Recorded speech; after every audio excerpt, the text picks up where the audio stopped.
So good morning, guys, if you're on. Thank you so much for joining us today on this Thursday morning. This is part 2 of our entrepreneurs presentation. Our speakers today is myself, Gary Watkins. I'm the joint CEO of the Quattro Finance Group, and then Trevor Clark, who owns ActionCOACH business coaching in Westville, and he's one of the top franchise holders of ActionCOACH, and we work very closely with him. We've got quite a few clients that have benefited exceptionally from Trevor's mentorship and leadership inside their businesses, so he's going to be sharing some insights today around gearing your business up going forward.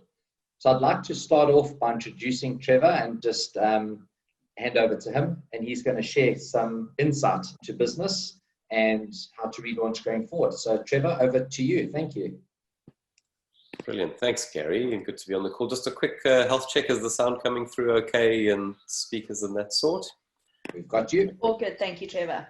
Good stuff. And then I'll quickly put my screen up here. And we should be good to go. Right, how's that looking? Is that all okay, Gary and Rox? Yeah, you're perfect, Trevor. Good stuff. Yeah, thanks for the intro, Gary. And yes, so nice to meet everybody on the call. My name's Trevor Clark, as Gary says, franchisee with ActionCOACH business coaching for, 11 years now, so over a decade doing what I do. And in a nutshell, what I do is I help business owners. We coach entrepreneurial businesses, so most of our clients are owner-run, owner-managed businesses in the small to medium-sized space, but also we do a lot in the executive coaching space as well with the corporates. But Gary and I and the extended Quattro team have been doing all sorts together over the years. As Gary says, I work with a number of his team and a number of his clients, but importantly, I refer a lot of my clients onto Gary and his team. And Gary will be talking to you about some of the sort of things that he is helping my clients with. And that's what the series was about. We thought we'd get together every couple of weeks and just share a couple of business basics and some of the things that we are seeing inside the economy. But also, Gary and I, a little while ago, we did a few talks and series helping a lot of people sort of navigate lockdown and navigate COVID. But the thinking for today was just to say, well, over the series was to say, well, let's go back to the business basics. And yes, COVID is a real thing and various stages of lockdown out there for different businesses. But, business is business. There's been lots of crises that we faced at a local, at a regional, at a global level over the years. And that's why we called this the Entrepreneurs Webinars or the Entrepreneur Series. That's the role of an entrepreneur, is to be managing crises. Yes, we will get through this one. Yes, there will be another one. So the stronger our business, let's call it ship, is the better we'll be able to navigate whatever new crises get thrown at us. So that was the idea in the Entrepreneur Series, to say, let's just look at those key fundamentals, because very often, yes, we get distracted by whatever the crises might be, but at the same time, we have to handle that. But let's get back to those basics. That's what I'd like to do with you now. We started the session 2 weeks ago, working on some basics, and I want to just take that forward a little bit more and just give you a couple of ideas to look at inside the business, just to kind of expose some of those things that maybe we weren't aware of, that we should be looking at inside our businesses. Or what I'm finding very often, because what I do with people is I take people through the business basics. Very often it's stuff that we know already, that we're doing, but we need to kind of fine tune it. Other times it's, oh my gosh, I didn't know I should be doing that. And very often it's good business habits that I find that entrepreneurs used to have. And we go through the reminding, let's call it process, and go, oh my gosh, I used to do that, but I've stopped doing that. I better start doing that again. And we help identify what are those missing pieces. It might be habits, it might be simple strategies, little things that we were doing and are no longer doing. And it's about going through that process. So what I've done is just put together some of the fundamentals, just to hopefully ring a few bells, or you might get a couple of little taps on the shoulder thinking maybe that's an area I should be revisiting and looking at inside my particular organization. So first of all, I'd like you to think for yourself for a second, what is the purpose of a business? Now, everybody on the call, you all have different businesses and different industries. You might be a product-based service. You might be a service-based business. But why did you get into business in the first place? You all had a different reason. Some of you might have had a big higher purpose, a calling that you were called to, and that's the reason you started the business. Other people go into business purely out of necessity. You know, some people just were told it was the right thing to do. So some people fall into business accidentally, others have it as clear part of a plan. So whatever your reason for getting into your own business, whether altruistic or commercial or a mixture of the two, just a reminder, what is the purpose of a business? And sometimes I think people forget this a little bit. We own a business, but we see people too often that they don't actually own a business, they own a job. And to say, what is the purpose of business? And to me, a quick reminder here, and I love this definition, to profitably create raving fans, to create excess income for investment. And that's a kind of little checklist. So whatever our reason for having the business might be different, but the purpose, what should that business be doing for us? We should be profitable, because with profits, we can do all sorts of things. We need to create raving fans by taking amazing, amazing care of our customers, taking such good care of them that they'll never consider going anywhere else, that they're going to give us repeat business, they're going to pay their bills on time. But you see, I use the word raving fans there, that we're taking such good care of our customers that they refer their friends onto us. Critical part of business. So then your customers become a marketing strategy in their own right. And then again, creating excess income. So not just profits. We're finding too often people are, you know, when I meet business owners, one of the first things I ask them is, what are your goals? And sometimes, well, if I can just make payroll this month, if I can just get through my creditors run this month, if I maybe can we grow 5 or 10%? Now remember, with inflation, the economy is going to be, you know, we just 5 or 10% will just be keeping us up with inflation. We need to be creating excess income, and not excess income to, you know, buy the owners of the business a new speedboat or your holiday house in Clifton, whatever it might be. Yes, those things are good, but excess income for investment. And I think you will agree that the businesses that had a good, strong balance sheet are getting through this crisis a lot better than those that didn't. We saw it early on just in South Africa, but globally as well, some big businesses that were already retrenching in the first week or two of lockdown. So how lovely to be in a position, Gary and I were just talking earlier, the markets are starting to shift, and whenever there's a crisis, at the end of a crisis, it's a lovely time to be shopping. Because there's going to be there already are great deals out there, whether it's in the property market, whether it's in shares. There's a lot of businesses for sale. So to get through a crisis like this with money in your pocket, you'd weather the storm a lot better. But now to be on a shopping trip, some of you might have competitors going out of business. You could be buying their assets, buying their database, buying their stock at crazy prices to help your business. So we need to always be thinking of this. And as a rule, in a perfect world, we should have at least sort of 3 months trading expenses locked away in a pretty liquid format to be able to survive a 3-month storm.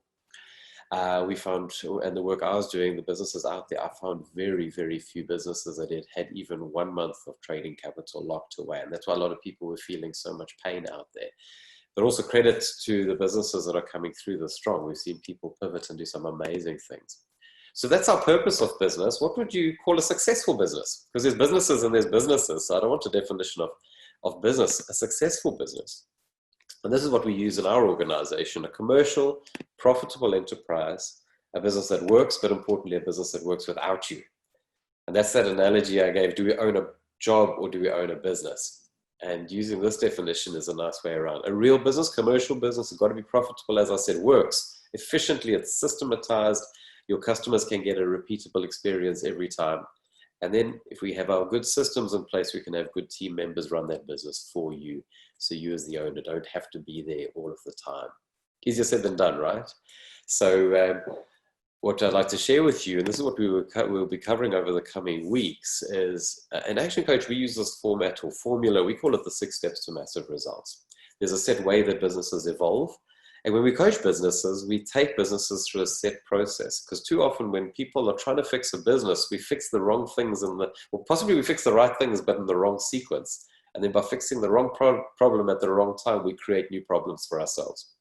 So just a quick overview of the system. Like building a house, you start at the foundations. In my world, I call that mastery. We've got to get the foundations of that business into place and make sure that we're growing from a stable footing. Once we are stable, then we look at marketing and sales and make sure we get a lot more cash and money pumping through the business through a good, solid marketing machine. When our marketing is in place and we are good at making money, We want to get our systems in place and leverage ourselves better, leverage the business better, proper organization charts and job descriptions, how-to manuals, all those lovely things that can make sure we get that repeatable outcome. And once we have good systems in place, we can look at the team. We can now start hiring the right people to run those systems for us to get to that point that we call synergy, where you have a business. You'll see there I use the word a well-oiled machine, a business where you don't have to be there all the time, where people can actually just take care of their jobs, manage themselves. Very often, synergy level is where a business owner might employ an operations manager, a general manager, somebody else that can actually run the business for them. And results, for me, results is when a business truly works without you. And there might be people on the call that are already at that level where you have multiple businesses, possibly some that you might only need to pop in every month or two and check what's happening, maybe a management or an exco meeting with some of your senior managers, or a quarterly board meeting perhaps, and a quarterly dividend, whatever is right for you. That's a results level where you have a business that truly works without you. But as you can see, it's a continuum. The reason I've done those blocks in that fashion is the hard work is down at the bottom level there, building the foundations. That's often the stuff that people don't want to do. We want to do the big fancy marketing campaigns, and we want to hire lots of staff. And I find a lot of entrepreneurs are real optimists and kind of hope that a lot of this stuff will take care of itself.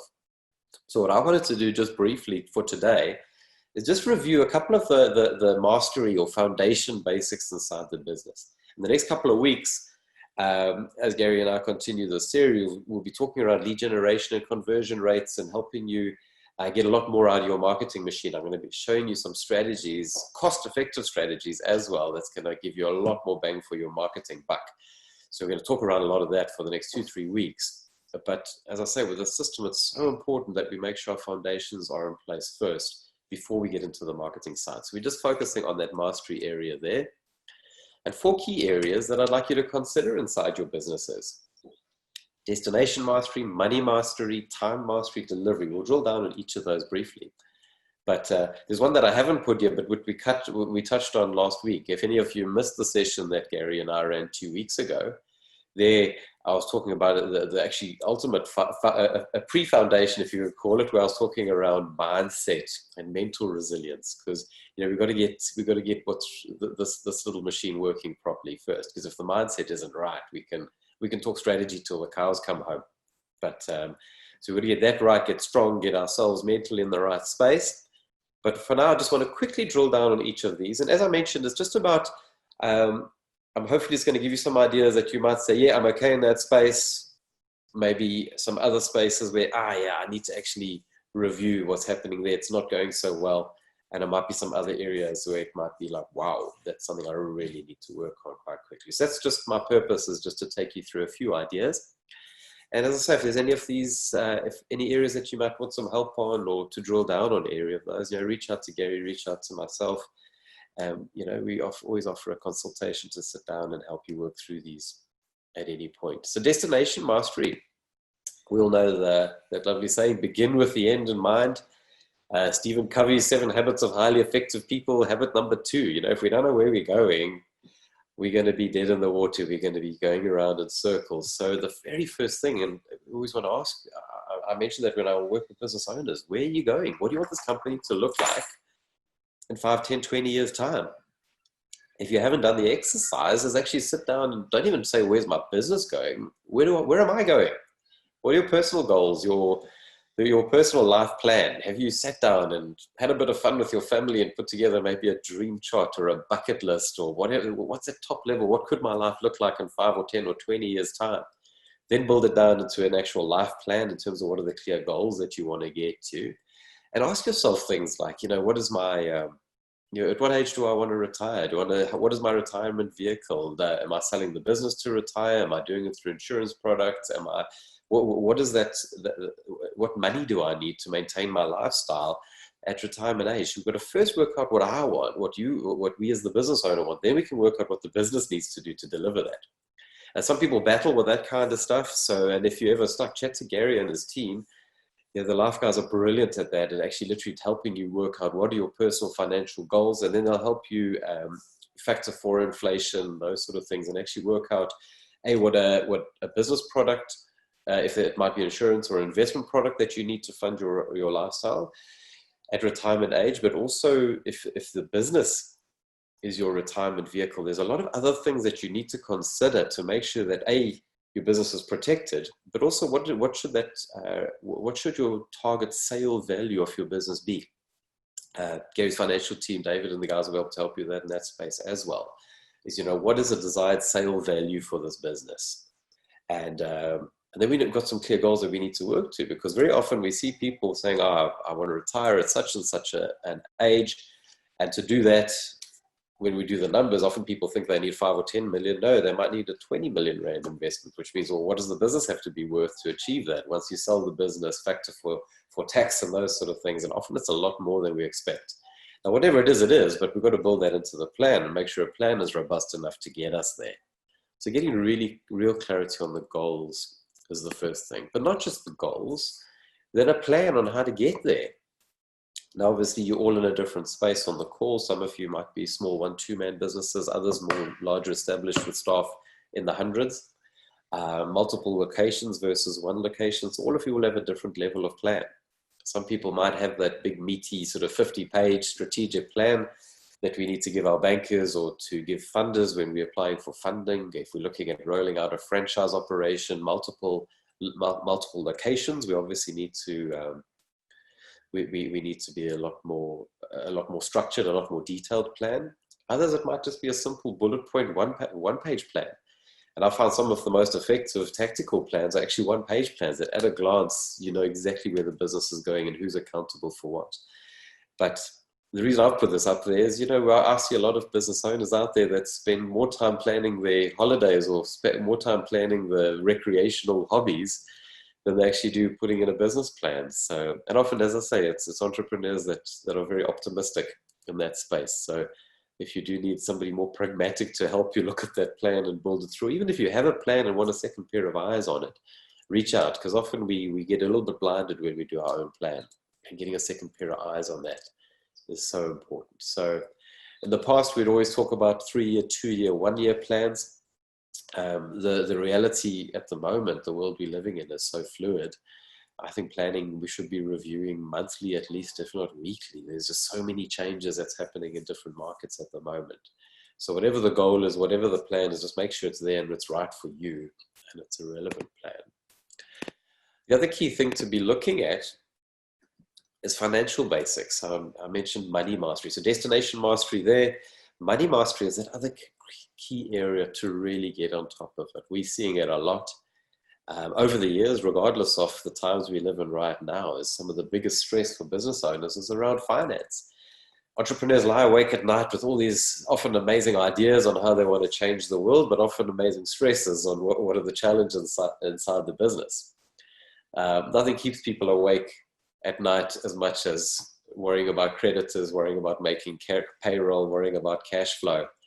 So, and we're seeing a lot of this, actually, the relationship damage to mental health, especially around the worrying about money inside the business. And very often what we're finding is that chaos is often not as bad as people think, because often people aren't actually finding the time to work in that space and really drill down on those areas. So it's about just getting really on top of this, what we call getting on top of control and actually managing the numbers. We find some people are great at managing their business numbers, but poor at managing their personal numbers, and vice versa. Other people that are really on top of their personal finance, but not on top of the business. But really key to tracking the numbers, because the numbers tell us so much inside a business.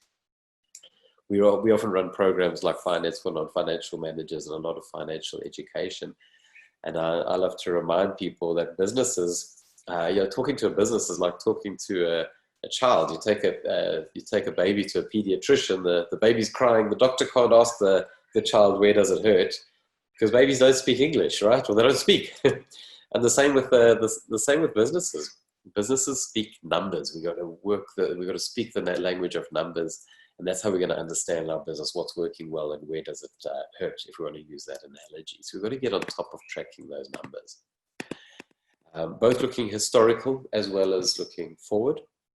And this is another key thing I find. Everybody has their favorite when they run a business. You'll find, if we look, let's go here, budgeting and reporting.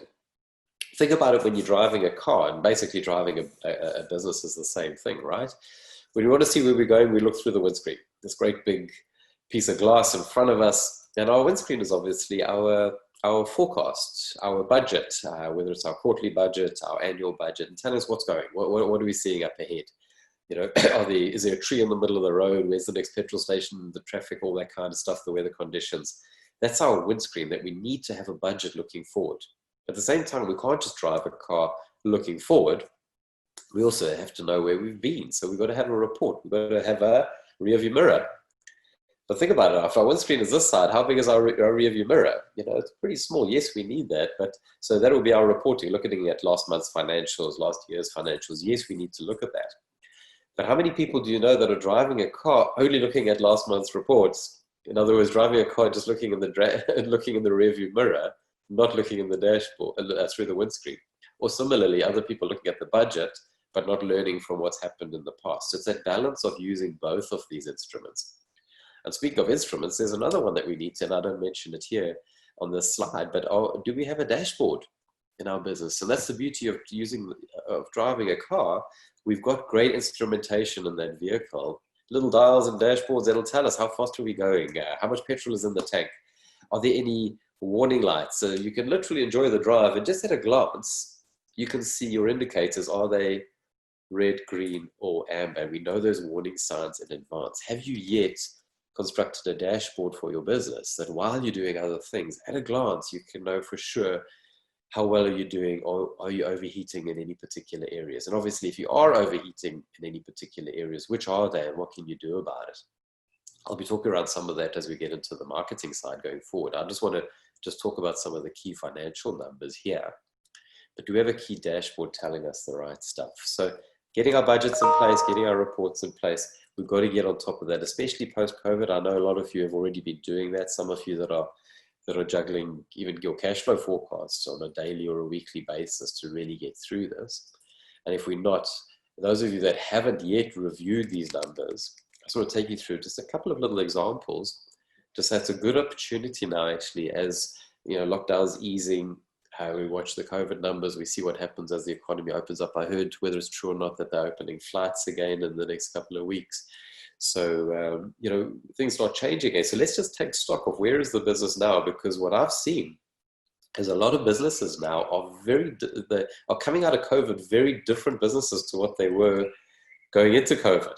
There's like been a total transformation. So it's a lovely opportunity now just to kind of review and see where the business is at. And then you adjust your plans and your goals going forward. If you haven't done the exercise recently, recheck your break-even numbers inside the business. Too often we're finding people know the concept of break-even, but don't actually know their number. Often we'll ask people, what is your break-even target? And people give us a figure, and then we help drop test that break-even. And very often we're finding people are chasing the wrong number. Those of you just new to break-even, the concept of break-even is literally, what is that point where your sales intersect with total costs? What is the Rand sales target that you have to achieve to cover total costs? You can see in that example I've put up in front of you there, here's a business that breaks even roughly on the 15th of the month, which is not a bad place to be, I think. I find too many businesses are breaking even at the sort of midnight on the last day of every month, but it's different in different businesses. So understand, what is your break-even target? Because the idea is every day after break-even is a profitable day. So we need to know what that number is and retest that, recalculate that number regularly. The challenge I'm seeing, the reason a lot of people are getting that number wrong, is often people don't know their margins. Or let me rephrase that. Often people don't know their true margins. We ask people, what is your gross margin percentage? Well, people are getting mixed up, net margin and gross margin. But often the gross margin isn't being calculated properly. Often the way we've wired our books, are we coding our financials properly? Just a quick little example I wanted to put to you here, just to understand the concept a little bit. Because yes, we might know, here's a business, a little widget business, which I love to use when I do training in that space. If we make it simple, it's a lot easier. But here's a business that buys and sells widgets, or possibly manufactures widgets. And you can see 122,000 Rand.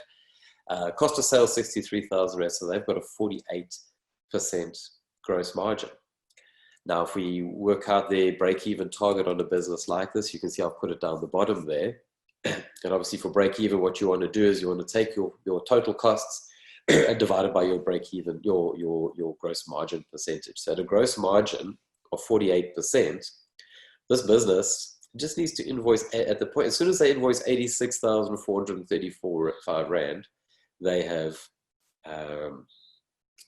actually broken even, and then everything from that day forward is profit. Now, what we found is a lot of businesses have got a lot of cost of sales that get buried inside their fixed costs. Either it was the way their bookkeeping was wired. There might be a bookkeeper on the team that hasn't been properly shown the different codes and what is a cost of sales or what is not. So we have a lot of data crunching, and we find cost of goods sold are getting buried inside fixed costs, and we have an overly inflated gross margin percentage. That's one of the first things we see a lot, is where we don't have the correct margin. And as soon as that, when you start putting the costs in their proper place, that gross margin drops. And suddenly we find people are tracking a target of, let's call it 86,000 Rand for this example. And that's the barometer that's up on the wall and saying, come on guys, let's chase that target. And every month we're hitting the break-even target, thinking happy days, this is great. Come the end of the year, we sit with our bookkeeper or our accountant, we found that we haven't actually made a profit. Why is that? We've been hitting our target every month, but very often we've been chasing a target that's too low. So check this regularly, because the costing structure has changed so much. We're finding a lot of businesses have cut down their overhead, but while we see a lot of businesses have cut down their overhead, the way they do their geographic presence, they've also increased a lot of costs, a lot of additional expenses that have been incurred. The additional cost of PPE and those sort of things, additional technology costs that's hit a lot of businesses. So double check your margins, but are you very clear on what your fixed expenses are every month? So do that calculation regularly. Here's a very simple scenario though, but if a business with multiple products, multiple services, here it gets a little bit trickier. And I'll give you another example here. Let's imagine that same business doesn't just sell one kind of widget. It sells all sorts of different kinds of widgets, red, blue, green, and yellow, as you can see. So whereas the overall company was achieving a gross margin of 48%, we look here, we've got different sales and different cost of sales of each of these different products. And even if you're not a product business, if you're a service business, trust me, you've got cost of sales on your different product, of your different services. Some of your services might be a 100% margin, but there'll be other services that you offer where you do actually have a direct cost of sales that should be factored into understanding which of your services are highly profitable and which are not. So you can see in this business, our blue widgets are amazing. When we sell blue widgets, we're getting a 65% margin.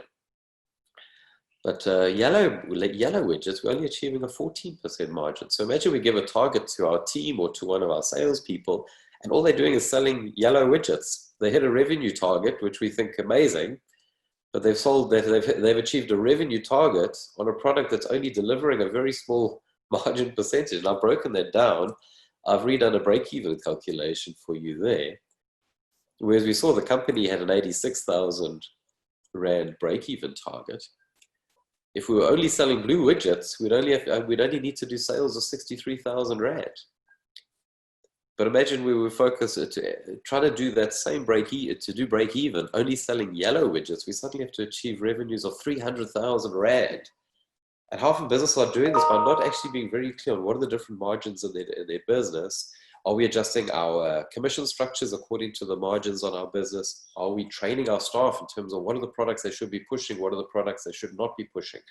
And very often it's because of the lack of financial awareness and being very clear on your margins per product, per service, and really getting and you see why I mentioned that your foundations, the mastery area is so critical before we get into the marketing side. Because we can go and do some amazing marketing campaigns, and you can imagine it's happened, and some of us might have done it, is building marketing strategies around yellow widgets, which means we're having to work really, really hard for very little money. So it's a lovely opportunity now and just kind of do some work in this space to be really clear, where's your money coming from, but not just your income streams in terms of revenue. Let's look at where's your profit coming from, because that's that key driver inside a business. It's all about profit. Obviously, your different calculations on margins. The example I gave you previously was looking at last month's or last year's margins. Those of you in the retail, those of you in the food and beverage game, You'll know this, anybody that owns a restaurant or a bottle store, what have you, this is an equation you'll be doing regularly to understand your margins. And a lot of businesses should actually, if you're not doing a regular stock take, you could often find out that your margins are dropping, and you often find out too late. So whether it's a daily or a weekly or a monthly stock take, whatever is appropriate inside your business, this is the way you can actually work out your margins in real time and actually just see. And it's good to do a little health test every now and then, because we don't want to wait till the end of the financial year and find out that our margins have been dropping. And this would be where you would spot this would be through shrinkage, through breakages, through defects, through returns, that kind of stuff. That's where we're going to start understanding these little health tests regularly, just to double check. We've got to do a stock take for sure, for many reasons on the stock take. But when we do the stock take, are we double checking our margins and seeing are there any real changes happening inside the business at that time? Another key one, markup versus margin. We're finding so many people are getting mixed up in the vocabulary of finance, working on margin strategies, but using a markup calculation instead of margins. We want to keep this short and sweet today, so I'm not going to go into huge detail around this, but if anybody's not sure on this stuff, if I've struck a nerve saying, hold on, I thought I knew the difference between markup and margin, and do I not? Give me a shout and let me work on this with you separately, because we find a lot of times there's a lot of money being thrown out the door just by simply where people are just using calculators wrong. And it's a simple trap that a lot of people fall into. So destination mastery, money mastery, two key areas. Time mastery is another key foundation area to be looking at. Is everybody in your organization, and you, the business owner included, 100% clear on what are your key focus areas inside the business? What should I be doing every day? Have we identified what are the critical tasks? Or are people kind of getting to work and doing, whatever? We're always busy, right, as human beings, but are we doing the right things? Have we identified with each business what are your high priority or your high importance activities, and what are the activities that are not so important? And make sure we get our important activities done first. There's a lovely little matrix here. Stephen Covey taught this in the 7 Habits, where we talk about, actually he teaches it in a grid format. But in a typical day, a lot of people are doing things not urgent and not important. We live our lives in the zone of distraction, just doing stuff. Other times people are doing things that are urgent, but not important. Things that are urgent for other things. There's all those distractions, the ringing telephones, the knocks on the doors, the flashing lights that get us when we're on the internet, that pull us into all sorts of different spaces, and we stop doing the important stuff and get going into urgent things. We need to know the distinction. Importantly, we need to allow time for the zone of demand. There are going to be things happening that need us to drop what we're doing and get into something else. So that's a key area to know. But are we making time? I like to call it the zone of working on your business, doing those important things, but long before they're urgent. Spending time doing marketing, spending time looking at your financials, spending time training. Often people know it's important to do training, but they don't do it because there's always other more urgent things. And that's where, and then suddenly because we haven't invested the time doing training on ourselves or on our team, all these little cracks start appearing in the business. So we need to do these things, the important things, before they become urgent. Are we blocking time around it? And I know I'm just on time to hand over to Gary here in a few minutes, but I just wanted to share a quick video with you that some of you might enjoy, just explaining the concept of where we should be investing our time and where we shouldn't be.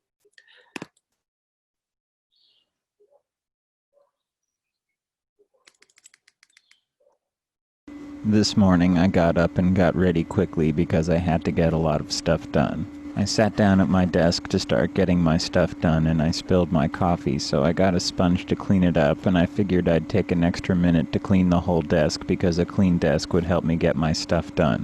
When I was finished, I realized I hadn't eaten anything and I didn't want to be hungry while I got my stuff done, so I went into the kitchen and I was out of cereal. When I got to the grocery store, I remembered a bunch of other crap I needed to get, and I figured I was already there, so I did my shopping for the week so I didn't have to worry about it while I got my stuff done. When I got home, I didn't feel like cereal anymore, and so I made an omelet and I did the dishes so I wouldn't have to do them after I got my stuff done, and then I went out to get some oil from the hardware store because my desk chair is kind of squeaky and I didn't want to be distracted by a squeaky chair while I got my stuff done. When I got back, it was getting kind of late, and I knew I wouldn't be able to get my stuff done today, so I started watching the Twilight Zone marathon on TV. I just have to make sure I get to bed early because I want to be well rested tomorrow so I can get my stuff done. So that reflects back on that matrix really well. how many people out there, especially that is a challenge for most people at the best of times, when you factor in a lockdown or a semi-lockdown or working on shifts, where we sometimes at the office, sometimes working from home. How structured are business owners? How structured are your teams in terms of driving your days? Have you put together, we use a concept that we call the default diary, where you understand what are the key important areas that you need to spend time on and block time away to do those things. If you haven't done the exercise yet, do that with your team and help your team structure their days, because people are working off-site at different locations. Often, most human beings need help in this space, so it's about collectively helping one another get structured and doing the important things. And last one, just to wrap up, is delivery mastery. We'll spend a bit more time on this when we get into the marketing sessions in the coming weeks. But in his book, the E-Myth by Michael Gerber, he gives us a great example of his regular hairdresser that he goes to. Every month he goes for a haircut, his favorite barber shop. He walks in the door, the lady at the front desk gives him a little quirky greeting that puts a smile on his face. He sits down for his haircut, they offer him a cup of coffee, and they fill up this coffee as often as he needs. Great haircut, he pays and he's happy. That's his favorite barber shop. But one month he goes to his barber shop, and this has happened to all of us. He walks in the front door, there's a different lady at the desk, and she doesn't give him the greeting that always makes him smile. He sits down for his haircut, and he doesn't get given a cup of coffee. He's given exactly the same haircut. And you'll know the answer. What happens next month? He needs a haircut again. He doesn't go back there. He goes and he tries someplace else. They found out just the right way of giving him the product that he wants. And then crudely they take it away. So we've got to understand that what are those little parts of your business that customers like and want and are going to come back from again and again and again. And we've got to look at that inside your business as well. So think about it. These guys, McDonald's, there's always a lovely argument around this one. Who makes the best hamburger in the world? You don't have to make the best hamburger to be the biggest hamburger company in the world. It's find what works, but then make sure what works, you do it again and again and again to make sure customers can recognize you for whatever it might be. It's different for all of your businesses. We've got to work and systematize those kind of things, because by systematizing your good habits, it's going to help your marketing machine a lot more. So I hope I've uncovered some ideas that you might be able to refresh on and work on inside the business. I love this analogy. We do a lot. We can achieve a lot more with somebody looking over your shoulder and double checking those things. We do things in isolation, and I think we get ourselves a little bit stuck. So if you need some help and want to spend some time with me, we offer a free consultation at any point to business owners if you want us to help you drop test any of those areas inside the business. And obviously I'm going to hand over to Gary now to look at some other areas of foundation inside the business, but there's our details. And I look forward to seeing you next 2 weeks. We're going to get going into some of the marketing strategies inside the business. And Gary, I'm just stop sharing so you can share your screen there if you would. And let's hand that to Gary. Thanks, guys. That's perfect. Thank you so much for your insight this morning. When you were showing that little clip about the guy doing this and doing that and trying to get his stuff done, it reminds me a hell of a lot of me being ADHD as well. I like walk downstairs to go drop my scissors off, as an example, collect it as some pliers. And you get down here and then you see something and you start doing that. And then in an hour later, you've nowhere near what you were trying to do in the first place. So I use Ritalin. It helps. Guys, thanks so much. Roxanne, can you get our slides up for me, please, my sweetie?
So guys, that was just a little introduction video to the Quattro group and some of our service offerings. Quattro really is a, let's call it a mentorship, incubation cell, and support system for business owners, literally from the foundation stages of your business right the way through to your exit strategy when you decide to retire. We've got a couple of topics that we've discussed in our previous webinar around business and around business continuity. So we're going to be going through some of these other topics today.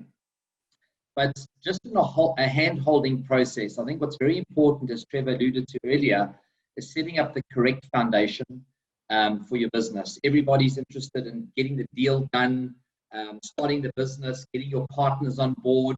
Let's go out and make money. Let's design our marketing strategy. Let's go and get sales. And everyone forgets about all the statutory, the legal, shareholders agreements, MOIs, business continuity plans, all the foundations that this business is set on.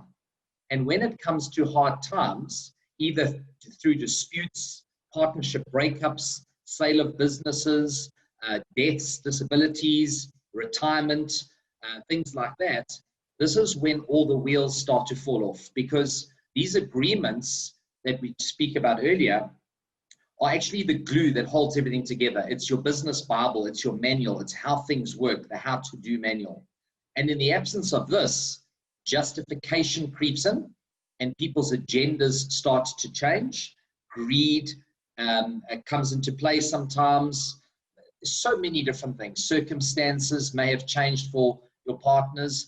And this is where fights start, businesses break up, and then people lose lots of money and employees lose their jobs. So our journey with you is to hold your hand, try and dot all the I's, cross all the T's, uncover all the perils that might be ahead of you, and try and help you learn from other people's mistakes rather than you banging your own head. So the concepts we're going to be discussing is just the types of business protections we use, the products, things to look out for, and then most importantly, the structure. As I said on the previous slide, the foundation needs to be set for your business, and the same works in the financial planning arena. The foundation of your financial plan is actually your business. The idea of financial planning is a very simple concept. It's the ability to mobilize your current wealth in your plan for execution for death, disability, retirement, whatever it might be. So it's exceptionally important that your financial advisor truly understands business and the mind of the entrepreneur and puts these measures in place so that when you do die or retire or whatever happens, your business has a very clear, defined strategy. I consult with many business owners and they say to me, don't worry about planning for retirement. When I retire, I'm going to sell my business. But they've never truly sat down and understood what their business is, if it's actually saleable. Trevor spoke about it earlier. Do you own a job or do you have a business? A business is something that runs without you. Because if you have a job, not a business that you own that can survive without you, you need a strategy to be able to be put in place to convert it into something that will potentially become saleable later in your life. But if you don't put that strategy in place, you're going to end up retiring with a job that you can't sell. Then you don't have a business, and you've now lost years of potential retirement savings with a presumption and the hope that your business will actually be saleable, where in fact it's not. Now you are destitute. You're either going to work forever or you're going to end up in a situation where you are broke. Those are your choices. So business and personal financial planning are very interlinked. Personal financial planning does the top up from what your business plan is inefficient in doing or can't do for you. But your business has to be the foundation of your plan. So what we're going to be talking about today is covering key people in your business, called key man cover, and also staff retention strategies. So covering a key man, I think what's very important to understand is that in many businesses, there is an individual whose existence is paramount for the success of that business to continue. Now, a lot of entrepreneurs feel that they are the key person, and in some instances they can be, but in most instances you find the entrepreneur is the guy who starts the business. He's got the vision, he's the risk taker, and he controls the journey and the vision of this business going forward. But he employs people with skills that he doesn't necessarily have himself. And these skills are sometimes very difficult to find. We have lots of skills shortages throughout South Africa. It's a common theme where there is a lack of skills. And in the event of this key person, this person with this unique skill, dying or becoming disabled during their employ in your business would suffer a financial loss. So as an example, I might have somebody who's my head engineer who's designed something very specific and has a very specific trade and knowledge and insight into this thing that we manufacture. And if he dies or gets disabled due to an accident or health or whatever it might be, suddenly he's put in a position where he can't attend work, which means that his job can't be fulfilled. And I don't have a replacement employee where there's been a skills transfer. Now my business can't continue going forward, but I've still got salaries to pay, lights and water, rent, all my current expenses, but my income is now drying up. How does my business survive the loss of this person? Well, it's a very simple concept. You as the business owner can insure your business key employee. If that person dies or becomes disabled, your company will receive a payout from the insurer to survive the financial loss of that person. That money is then deployed to cover recruitment and training of a replacement person, cover your overhead expenses like salaries, rent, lights, water, whatever it might be, until this successor has been sourced, found, trained, and up to speed with what they need to do to be able to equip your business with the ability to continue with trade. Not all businesses have key people in them, but in some businesses they are key, and what our jobs is to sit with you and identify if in fact there is a key person that is needed.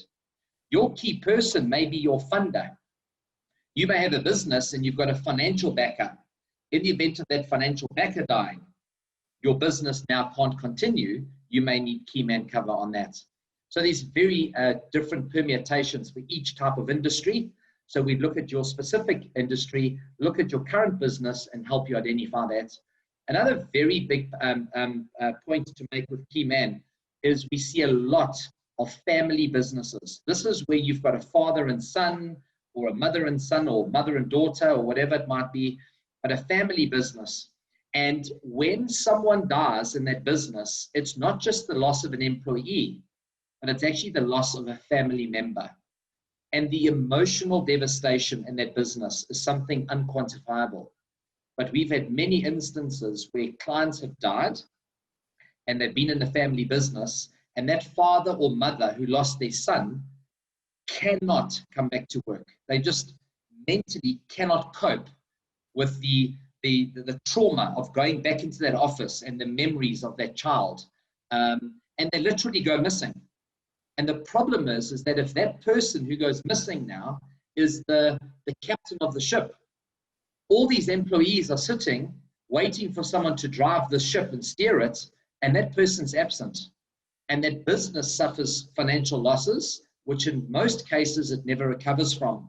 And it can lead to a company being closed completely and all those employees stuck with no job to come back to at the end of that month. So very, very, very important. Another concept we discuss is staff retention.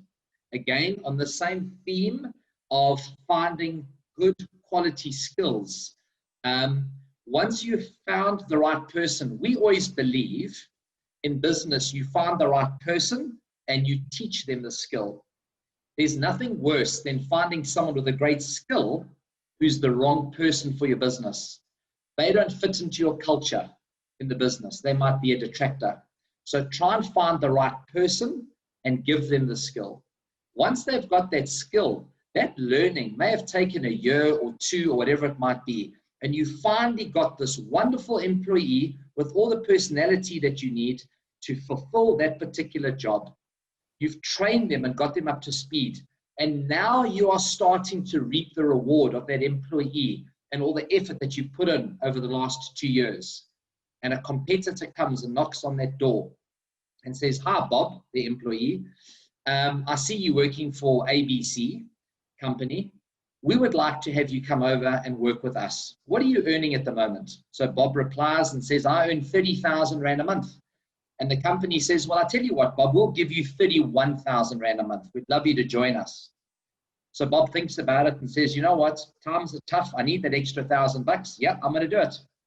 So he comes to you and he says, "Listen, I've been offered a job at XYZ and they're giving me 31,000 a month. You're only paying me 30. So I'm going to be leaving at the end of the month." You now have just spent the last 2 years training this person and getting them up to speed. And for 1,000 Rand, they're walking out the door. So now you're stuck in a quandary. Do you go back and try and find another recruitment agency and pay them to find another good employee and then do another skills transfer and learnership for another 2 years and go through all of that heartache, all of that bellyache to try and get this person back to what they were? Or do you succumb and just say to Bob, "Listen, Bob, we really value you. We would like to pay you 32,000 Rand a month and keep you employed in our organization."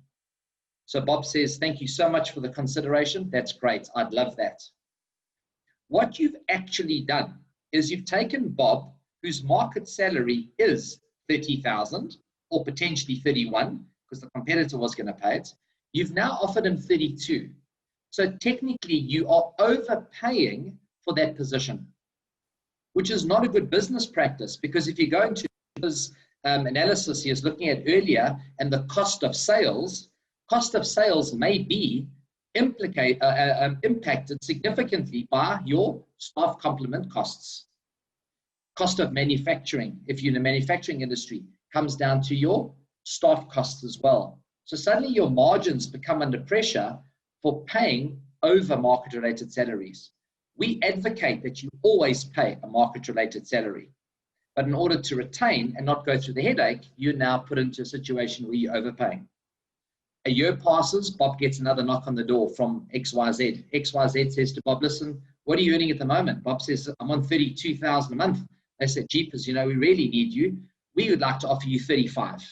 Bob comes back to you and says, "Listen, I've been offered 35. You're now in the same quandary again. What do you do?"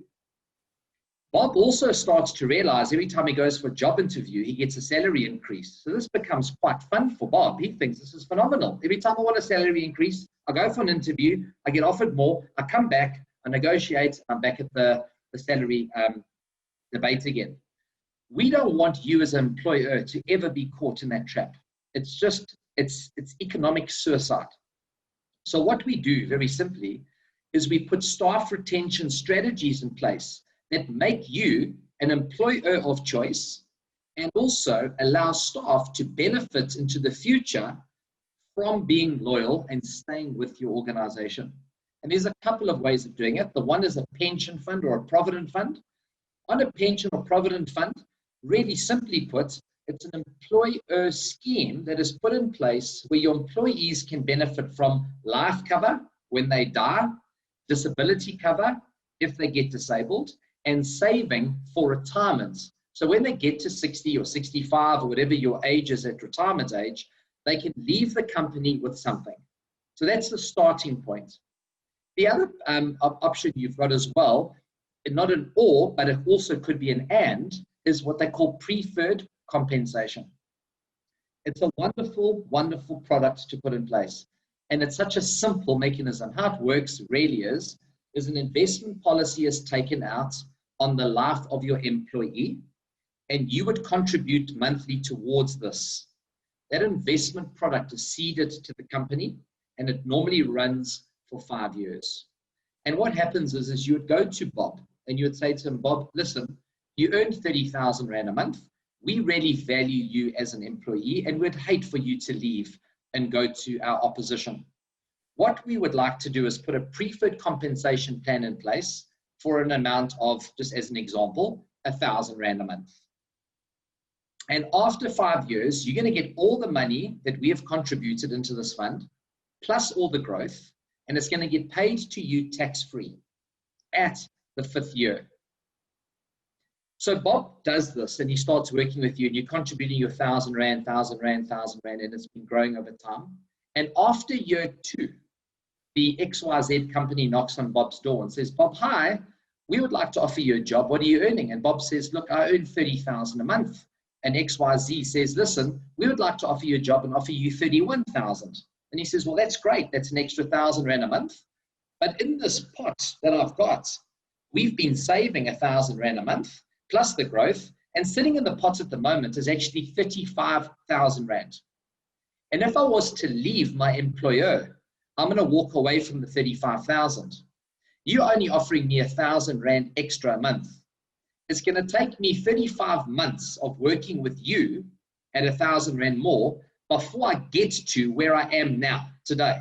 So I'm sorry, I can't accept your offer. He becomes too expensive for the other employer to take on board.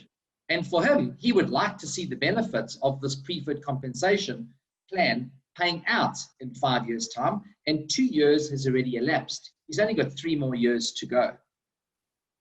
The employer goes away and leaves Bob. You continue, Bob's still doing well, and you increase the preferred compensation amount to 2,000 Rand a month the following year, or whatever it might be, or you start another one, however you want to do it. And the XYZ company comes back to Bob the following year, knocks on the door on the 3rd year and says, Bob, come, we'll offer you 35,000. And Bob says, listen, I've got like 70,000 Rand sitting in this pot now. I still can't leave. Even at 35, I'm currently earning 33 with my employer. You're only offering me 2 grand a month more. And I've got 70 odd grand sitting inside this pot. I can't leave. So it creates a wonderful, wonderful opportunity for you to retain your staff without it being malicious or restraints of trade or anything else. It's what we would call golden handcuffs. It's a win-win. Win for the company, win for Bob. If your employee, Bob, decides to leave, he can leave, but he forfeits the money. The company then will keep the 70,000. You now, as the company, have got 70,000 Rands worth of cash available to find a recruit to replace a Bob. You got 70 odd grand to pay the recruitment agency and get his training up to speed.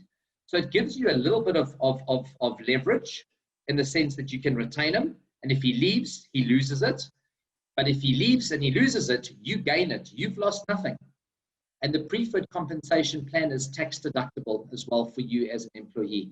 So if you guys need any help with something like that, give us a shout and we can definitely assist you and guide you along that route. The other big topic we've come up against is when staff do leave. Now, we've seen quite a few people leaving involuntary over this COVID period because of things like furlough leading into retrenchments or just straight retrenchments, or people's salaries have dropped too low because the company can't afford to keep them on the old pay and they've found employment elsewhere and they're leaving. But what we have found is people have been cashing in their pension fund or their provident fund and using it as a source of income to sustain their lifestyle until they find their new job. Or just as, hey, we can get some cash out so we can go buy that caravan we've always wanted, or we can pay off the bond or pay some of the bond off, but it gives us a little bit of free cash. Guys, I want to urge you to please, if you have staff that are leaving, get them to seek counsel first. People taking the pension money out early and cashing it in has got such dire consequences, it's frightening. The first one is taxation.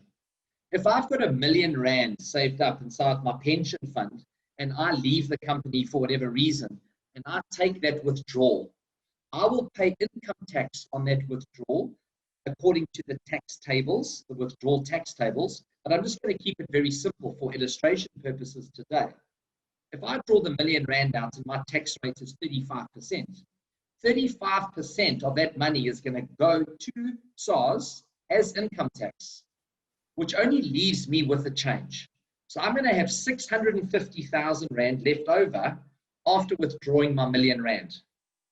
Now, you might say, well, it's not too bad. He's got 650,000, but I've lost 350,000 rands worth of capital that should have been invested and growing in a tax-free investment until I retire.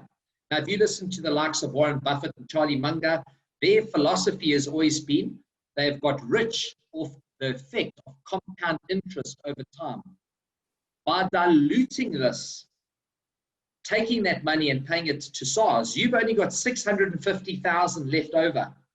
That money invested is going to be growing and getting a growth in a taxed environment, and only 650,000 of it is being invested.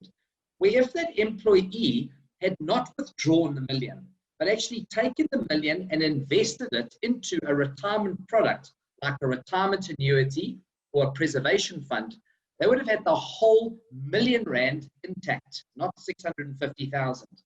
They would have got growth on $1,000,000, not 650.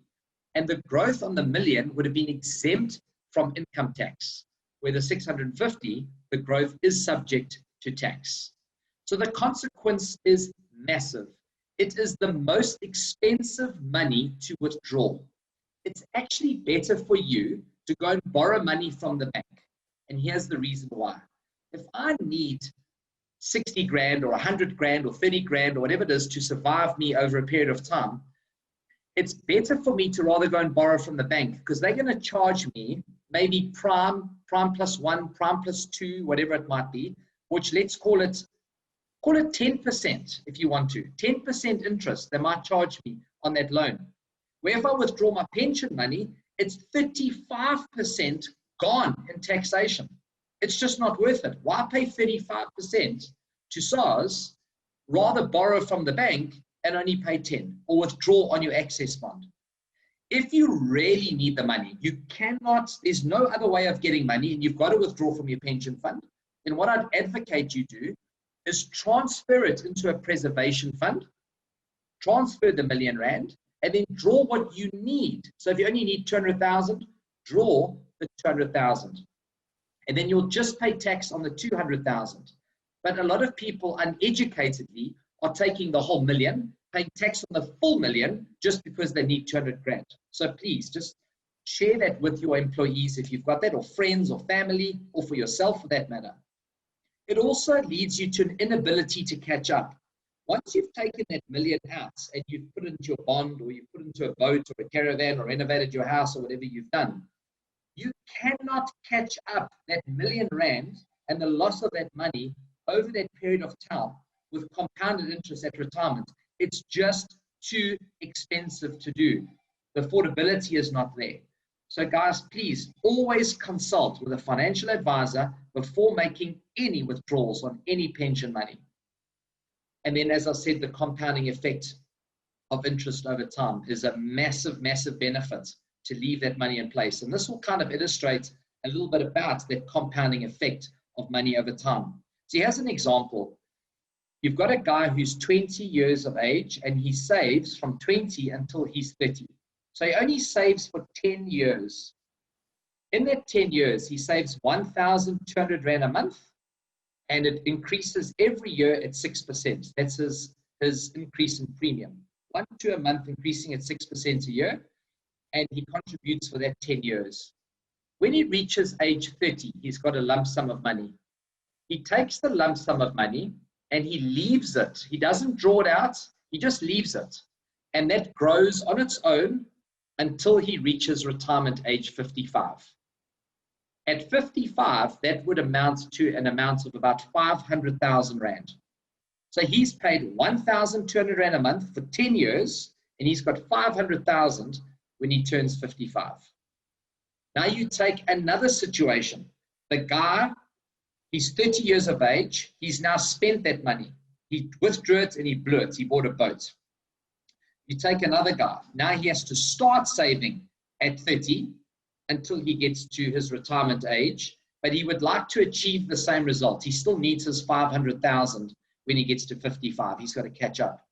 He would have to now save 2,149 Rand a month for 25 years, not 10, So it's twice the amount of money for 2.5 times longer for 25 years to achieve the 500,000. So again, just to recap, you can save for 10 years early at 1,200 Rand a month, or wait until you're 30 and save for 25 years at twice the amount to achieve the same result. So the effect of compound interest is a massive, massive, massive effect. Please, please, please be very mindful of what you do and what your friends and family are doing. The next thing I'd like to just emphasize again, going back to Trevor's slides, is around emergency funds. Again, it magnified this even more in COVID. COVID for us wasn't a pandemic. COVID for us, we believe, was a magnifying glass. COVID magnified everything. COVID magnified wealth. It magnified poverty. It magnified good planning, good structure. It magnified poor planning and poor structure. Those who were equipped and planned and had a strategy did exceptionally well. Those who didn't did exceptionally poorly. It was the biggest magnification of anything ever that we have seen in our lifetimes. And a safety net is something that is exceptionally important, and this was magnified again. You've got to have 2 emergency funds. You need an emergency fund for yourself, for personal stuff. Could be for cars, medical expenses. I haven't got a salary for 3 months, whatever it might be. I need money just to survive me over the period. And then in business, you need one as well. Business ones you need to cover staff salaries, loss of production, closures, whatever it might be. Businesses that had good, healthy cash reserves were able to survive. They were able to retain all of their staff. They were able to emerge as a profitable business. I'm on Facebook and I'm on a couple of different groups, and I was looking at some of them. I mean, if you look at some of the hospitality industry ones, was the biggest hit that we saw. Hotels, B&Bs, restaurants, they were hit very badly. But some restaurateurs, hotels, and B&Bs still survived very well. Other restaurateurs and hoteliers didn't survive, and they were gone. And they kept screaming from the rooftops, shouting, the industry is going to die. Guys, the industries will never die. They will continue.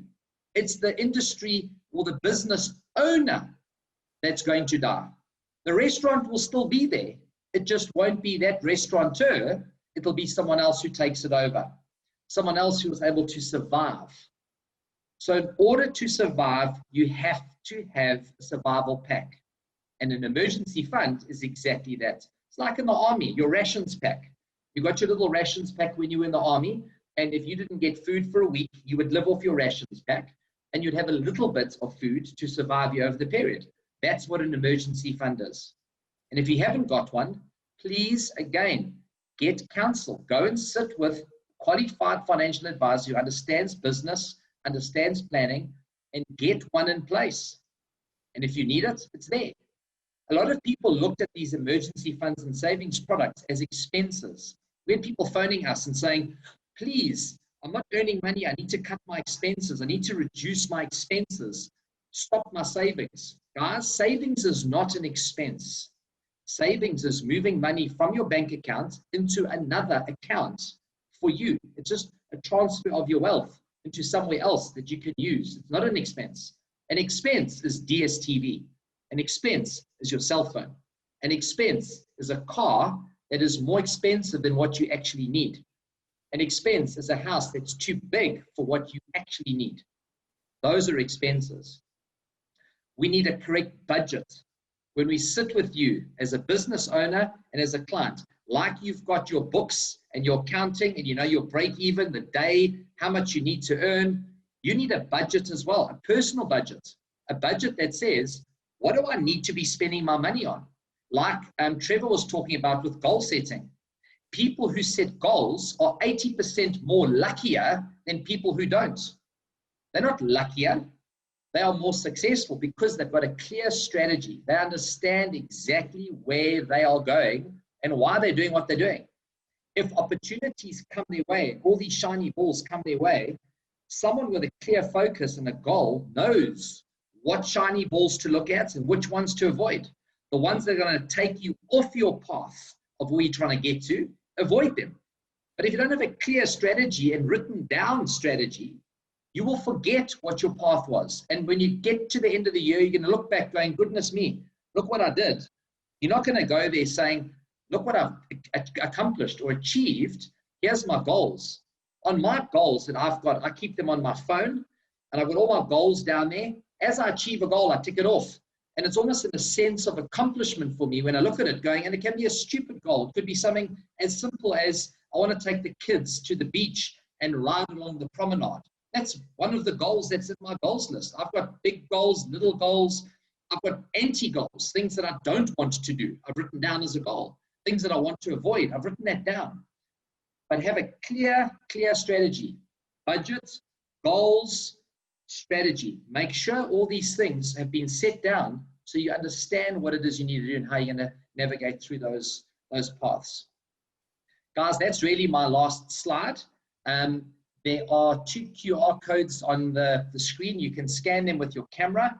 It'll take you through to the Quattro website or to the ActionCOACH website.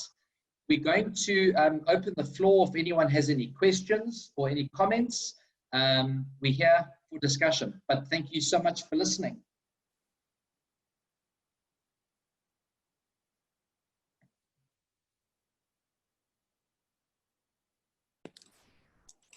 Awesome, Gary. Thanks for sharing that stuff with us. Just out of interest, I'd love to know a little bit more on the preferred compensation plans. If you had to get a rough, because there's obviously businesses all in a different space, so how solid their profitability is, etc., but also how forward-thinking the business owners are. A rough sort of idea of businesses that you work with, the portion that actually do invest in plans like that for the continuity of their teams, and the ones that sort of know they should do it, but kind of let's put it off. Give me an idea of the kind of adoption rate of those sort of plans, please. So the sad thing is that it's very poor. Firstly, most financial advisors that we come across in the market have never mentioned it to the client to start with. Okay. And this is one of the biggest challenges that we found in the industry. As Quattro, we specialize with business owners. So we talk to a business owner and understand business and understand the challenges that business owners face. The sad thing is, though, in the insurance industry, financial advisors generally are personal financial advisors only. So they're equipped in the personal space. So what you find is the business owner has got personal life cover, personal disability, personal dread disease, and the business is actually just left by the wayside. Either the advisor is not competent or doesn't understand business enough to actually go there, or the advisor doesn't specialize in business, doesn't want to. They would prefer to be a personal financial planner. And there's nothing wrong with that. But where the problem lies is that the client doesn't understand that financial planning is around also specialist advice. Advisors specialize in certain aspects. You could be a wealth manager where you only deal with clients on investments. You could be a local wealth manager or an international. You may be a personal benefits specialist or a business specialist or a pension or provident fund specialist. And the client's not aware of that. So they often just get one advisor who's one-dimensional and they don't look at all the stuff. But business owners who truly understand their business and that are invested in their business do preferred compensation plans. But it normally is something that's a surprise because most of them have never heard of it before. So yeah, if you look at the people we consult, very few have preferred compensation. If you look at the people that we've consulted with, many of them take preferred compensation up once we've consulted. Okay. But it's one of those things that's it's never spoken about. Okay. And I imagine it's one of those ones with a lot of people, it's always that hindsight going, oh my gosh, if I'd known about that, I could have retained so-and-so. Because everybody has always lost key members of staff over time. And only when it's too late to discover, oh my gosh, there were things I could have done preemptively. to retain those good people. And also, preferred comp, another nice thing with preferred comp, by the way, sorry to interrupt you there, is that a lot of business owners, when they sell their business, they have a management buyout and things like that. And often preferred compensation is actually set up with that particular thought in mind. Is it actually finances that person because it saves up. Because you can extend it for 5, 10 years, 20 years if you want to. But they can actually use some of that preferred compensation money to actually acquire shares in their business when that person, the owner of that business, actually retires. So it could also be part of the exit strategy as well. Oh, okay, nice. Yes. All right. I'm just monitoring there just to see if any questions come in. Guys, Gary and I can talk till the cows come home, but I've got a few questions for Gary. But if anybody's got any questions, do put them in that panel there. Just a quick one on my side, just while we see if any others come in there, Gary. Because I've often had it with clients sort of say, that I'll be working with or coaching will say, oh, I hope you don't mind, I've chatted to so-and-so, or I'm also working with this coach or consultant. And I always say, yes, please. I always believe a good business owner should surround themselves with lots of good advisors because you get different input from lots of other people. And I read an interesting article the other day around specialist surgeons, where very often if they're performing quite a complex procedure, always like to have another surgeon sit in and watch them and observe and double check. And is there a better way? What did I do wrong? Do you find that in the industry quite often where you find financial advisors in particular, do you find a lot of them collaborate and sort of say, well, I'm working with this client, but the client wants a second pair of eyes over the life plan and getting, do you find there's collaboration like that where people double check each other's work, where it's not always a competitive situation? I would say no. Okay. A lot of financial advisors are very, very protective and they try and do everything for their clients. And this is one of the dangers in financial planning, is that you do need to surround yourself with specialists. If you look at in the Quattro space as well, just to give an example, all of our advisors are trained and equipped to be able to be strong on a personal financial plan as well as on a business financial plan. But we have specialists in our business that we bring in for consultation with clients. So when we need an attorney, if the client doesn't have an attorney of their own, we bring in our legal services. If the accountant isn't competent, or if they don't have an accountant, we offer accounting services. But we bring in the experts as well. So I can't tell you how many people we have seen where a bad job has been done purely because the advisor has gone in with the limited knowledge that they have and tried to fulfill a role that is far bigger than what they can actually do. So we advocate working with professionals. When I sit with you as a business owner, if you've got a client that you want to bring, I will call you in as well to that meeting with the client because you're his business coach. If he's got his lawyer and there's legal stuff that needs to be addressed, I mean, one of the biggest holes we find is the legal and statutory stuff that is just omitted. I spoke at the last webinar where we were dealing with a client who had died, who was a 50% shareholder, in inverted commas, because that's what they thought they were. But on death, we found out the surviving partner had actually never moved shares over to that person. They didn't have any shares. So we go through a step-by-step process to understand, where's your memorandum of incorporation? Where is your shareholders agreement? Where is your share certificate or your share register? Where's your trust? Where's your trust deed? Who are the trustees? Who's the beneficiary? Let's look at your financials. We go through a full program with the client, so we have a very good understanding on this client's needs. We'll sit with their accountant. We sit with their attorney. We sit with their financial plan. And we bring all these areas of expertise together.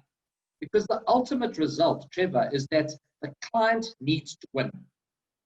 The client must emerge from the meeting as the winner. It's not the attorney is smarter than the advisor or the accountant is smarter. It's not a competition to see who's the smartest. It's a collaboration of smart people so that that business owner is equipped to make the best possible financial decisions and strategic decisions he can make for himself, his family, and his business. I think you've hit it on the head there, because I've been involved in lots of meetings like that, and you're 100% right. Sometimes meetings can go sideways, forgetting what is the purpose of the meeting is to give that client the best possible result or outcome. So Absolutely. Important to be conscious of. And also, it induces good, healthy debate. You know, sometimes we can sit with the accountant who's got a very clear view as to what they're wanting to do, but they're looking at it purely from an accounting or tax perspective, not from a practical or structural perspective. Or the lawyer looks at it only from a legal perspective.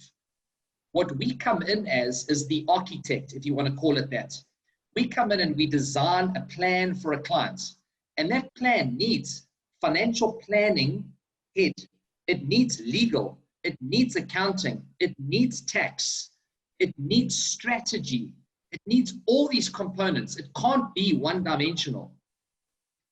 So you have to have a collaboration. And if there's anyone who doesn't collaborate, they're crazy. If you look at all successful business people in the world, they are not the most agreed and smartest person in the world. They're the wisest person in the world if they've collaborated with people smarter than them. I enjoy going into a meeting being the dumbest guy in the room as the client, because I know I'm going to emerge better off. I'm going to learn something. You don't want to go into a room being the smartest guy, because you're not going to learn anything.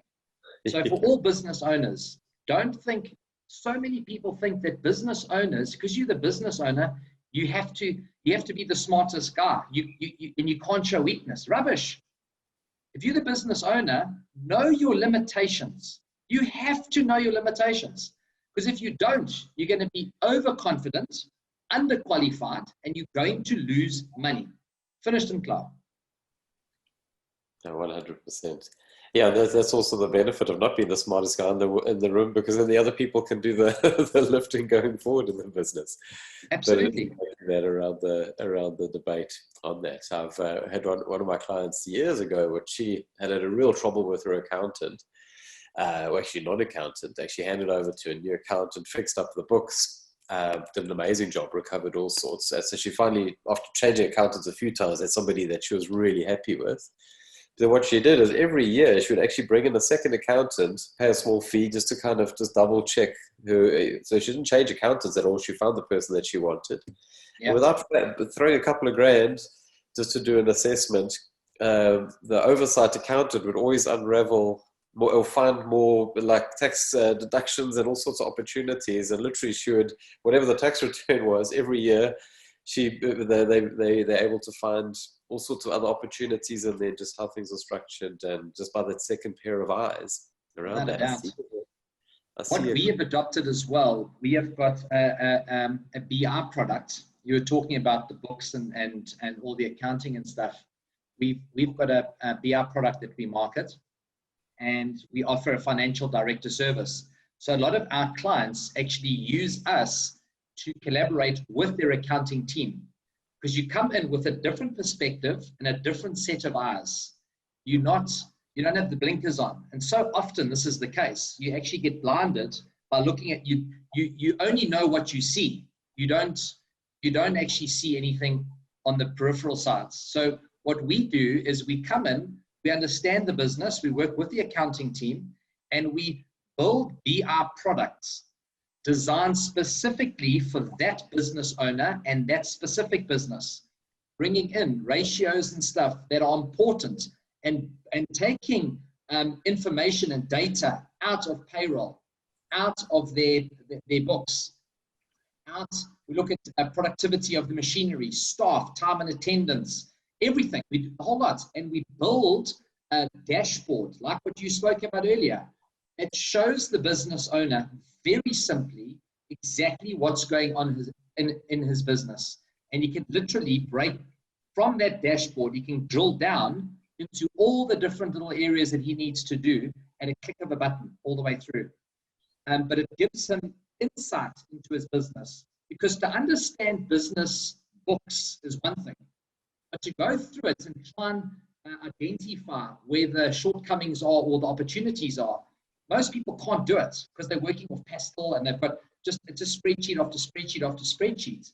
Where in the BI space, it brings it all up into little dashboards, and you can actually drill down and you can see, I have sold more glasses than I did cups. What cups did you sell? Who was the best salesperson who sold the most number of cups? What was the region? Who was the client? What was the gross profit on it? Like you're doing your blue, yellow, and red, whatever it is, pretty much that, but on steroids. And it's so important for business owner to be able to not just understand the books, but actually to interpret it and take data and correlate the data with other data to give them information that is meaningful and makes sense for that business going forward. I'm not sure if you Thanks so much, guys. Just to let you know, maybe Gary and Trevor, you can both answer this question from both of your specialities. Salesh has sent through a question. What is your opinion on winning more money for the business? Like, shall we encourage giving commission to our employees or not for any deal that they have involvement in? Gary, do you want to go first on that one? I don't quite understand the question. And if I'm understanding it correctly, you've got people in a business and they are employees, and you want to know if you should pay them a commission for a deal that they're involved in. So in other words, it's remunerating people based on performance, if I understand in simple terms. And if that is the question, I would say yes. In any business, if you can reward good performance, I would do it. You know, a lot of people in business today assume that a 13th check or a bonus is a fait accompli. I believe rewarding good behavior is the right thing to do. And I would put KPIs in place so people firstly understand what their role and responsibility is, and that they are paid to do, the salary is paid to do their job properly for the day. And if they go over and beyond, in other words, they put in extra effort, they should be rewarded for that. And that should be their bonus. And whether you do a monthly bonus, quarterly bonus, a commission, an annual bonus, or whatever, definitely, I would say it would be a good thing. But again, it depends on that person's role. So I wouldn't just give every employee of every company commission. I hope that answers the question. I don't know what you've got to add there, Trev. No, I think I echo. You've probably worded pretty much what I'd have said. And good to see you on the call, Sailesh. It's exactly that. It's I suppose the main point is difference commission versus sort of profit share and that sort of thing. The main point is exactly that distinction is what is the behavior you're wanting to reward. And it's always clear. I think it's very often where people go wrong is what is actually somebody's job and then what is going over and above the job. So that's why it's so important. What is the job description? What is being 100% clear? What are the jobs, and this is your remuneration? If it's just that is the job and we're just doing that, then that's a salary issue. Yeah. If there's over and above an extra performance, I think the one thing also just to tie it back to those, always making sure it's tying back to company performance, because it's exactly that. A bonus shouldn't be a given. Imagine a company that's in trouble and giving bonuses to staff. I worked with a client years ago that went through a process saying, why are we giving annual bonuses in December? And they went through the logic of it, saying, but it's not the end of the year. It's not a year-end bonus. Christmas, just because it's Christmas time, the end of the year is actually February for those that have a March to February financial year. So, well, that's when we should be doing the annual bonus. And what this business actually did was actually redo their whole the structures where actually March became annual bonus time. And so if we're going to close off the year, based on the profitability of the business, we'll actually know for sure, then we'll do bonuses, but also again, based on performance and all those criteria. They were obviously really good about it. They didn't say, well, we're not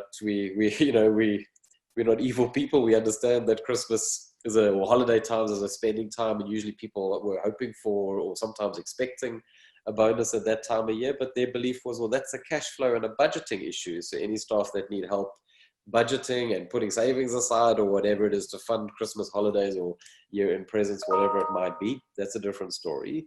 But first we got to see what the year looks like for the company. If the company's got profitable, then we will share that profits. We'll share those profits with the deserving people. I hope that helps, Sailesh, and I know I think we'll be seeing each other next week Wednesday if you want to drill down on it a little bit further, because I have just noticed that we are on 9:30 there. And Gary, Roxanne, and Stacey will be drilling us if we're not punctual. So I think we should be wrapping up there. Is there any final points on your side before we wrap up? Anything you want us to add there, Gary? No, I actually have a question for you. Have you ever done an analysis to see whether annual bonuses or quarterly bonuses would make a business more profitable? So in other words, what we've seen with some businesses is that the people only start to perform towards the end of the year to catch their bonus, where if you did a quarterly bonus, people are literally performing all the time because it's a shorter term goal. Have you had any experience in that? I love that question, but let's go a second. I haven't seen that analysis, but what I've seen people do is bring it even closer and break it down monthly to weekly, because obviously a lot of salespeople, and let's just use a sales environment, but it can work in factories and production lines and efficiencies like that as well. But a lot of people will have a monthly sales target, and a lot of salespeople or humans in general, we leave things to the last minute, and a lot of people will coast. We finish a month, we catch our breath for the first week or two, and then as the end of the month starts approaching, then suddenly, it's like the last 3 days of the month, everybody's banging away to make either their break even or their profit targets. So I've seen businesses that actually divide the month into 4 targets and weekly targets, and commissions are based on hitting your weekly targets, but also KPIs such as minimum margins and things like that. And then you have that same level of energy week by week rather than month by month, and it evens out those pulses of activity. So it'd be interesting to look at that idea on the quarterly versus annual. Have you seen that? No, I never analyzed it. I was just asking the question if you've ever looked at it. I've seen in practice it seems to work, but I've never actually looked at industries to see if quarterly bonuses would be better than annual. But I know just in the sales environment, short-term goals are often more meaningful because you're going to see something soon. It's kind of like I'm using the analogy of my son's birthday. It's on Friday. I don't hear about his birthday for the whole year, but promise you, come the month of his birthday, you hear about it 5 times a day because it's a short-term goal. It's coming. So now it's like, what's my present? What's my present? What's my present? This constant. So I just thought in terms of people's mindsets, short-term goals where they know they're going to get reward soon would probably change behavior potentially. Yeah. So yeah. Just a heads up. Friday's actually tomorrow. Hey guys, it's actually a coincidence. My son's birthday tomorrow as well. He's turning 11. Oh really? Yeah, cool coincidence. The same day the Twin Towers fell down, September 11. 9/11. Very true. Frightening, And that was what, 2001, Yeah. When was September 11? 2001. I think it was, Yeah. Crazy, man. 19 years ago. A long time. It's frightening, Time flies when you're having fun. That's why retirement is coming soon. Start saving. It's never too late. Indeed. Thanks so much for today. I really enjoyed it. Thanks for your insight, and we will see you on the next one soon. Likewise, thanks for that. And I think lots for everybody to chew over. See you, I think it's in a week or two's time. Rox will send out the dates, and we'll see you soon as we go into the next steps. Lovely. Thanks, guys. Gary, Trevor, thank you so much. Folks, thank you for joining us. Please stay tuned. There'll be an email sent through to you tomorrow with the link for part 3. We look forward to having you. Thank you so much.